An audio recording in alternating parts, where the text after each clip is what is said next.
Guys and gals, today I'll be talking about a movie that I really enjoyed, and it's actually a franchise in 5 parts, and hopefully one day they might do another one, and it's called Final Destination. And I actually wanted to review it as a whole in one shot, but this movie's too plain fucking awesome to review it in one shot. You better off like reviewing it one by one if you have the time to do it. I mean, you know. And I got the Blu-ray version, and this version is loaded with fucking special features. So I highly fucking recommend you guys getting this one. Anyway, besides that, move around. Sorry. Um, when I got into this franchise, especially the first movie and the second movie, I got into this franchise so late because by the time one and two came out already, and then I saw the third trailers for part three, which went straight to DVD actually, and it's funny because I remember one and two was in the theaters, three was straight for the home market, and then four and five went to the theaters. So that's kind of weird. I never heard of a horror franchise building up like that style before. But besides that, man, I mean, when I got into it late, like I say, I saw a Sci-Fi Channel, and sorry, see if the mic's working. Um,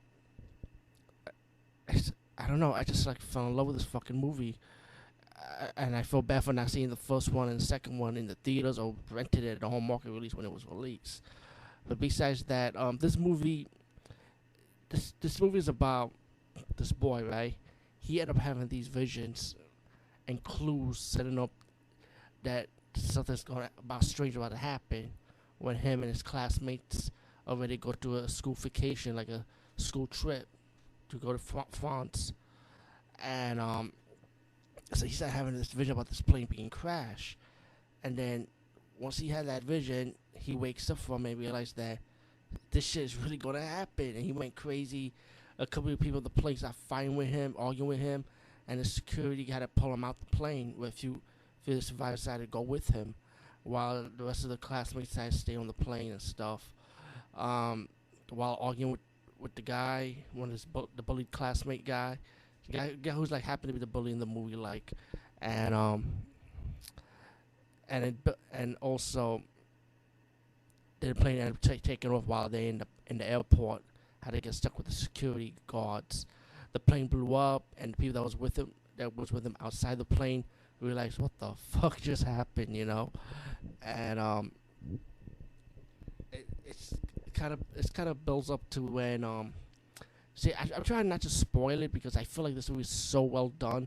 Even after the first movie, it's just so well done that it came to the point when this the survivors start realizing, what, this ain't right.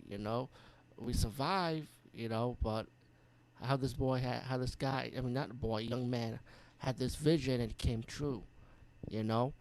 But the movie ended up start building up when finally when death kind of like takes its revenge on the survivors of the plane by killing them one by one, but killing them like in a way like it happened by accident. Until suddenly, when the boy who had the vision realized that death is like giving him clues, like signs, like a name on a piece of paper, or he might see a black mass, which the black mass kind of represents death, and and the boy, the young man, excuse me, has to try and figure it out, like how to stop death, pretty much when he realized that when one of the guys in the cemetery, who was a funeral director played by Tony Todd, when he was sneaking into the funeral home, trying to see his friend, how he died and stuff.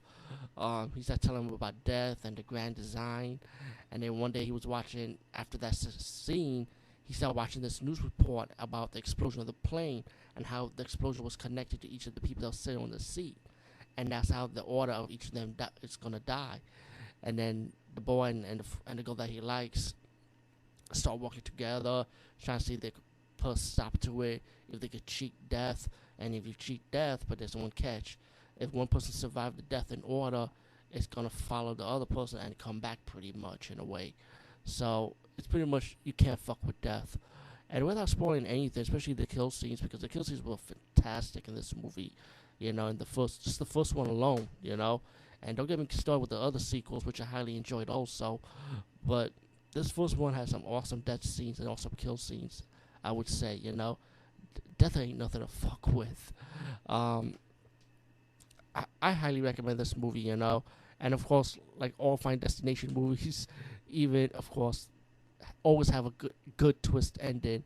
And even though the movie is a combination between horror, drama, suspense, thriller, so you have all that mixed in this movie. You know, it's really well done, in my opinion. You know. Anyway, check out Final Destination. Highly recommend it. And I can't wait to talk about the other sequels. Peace, guys. See you later.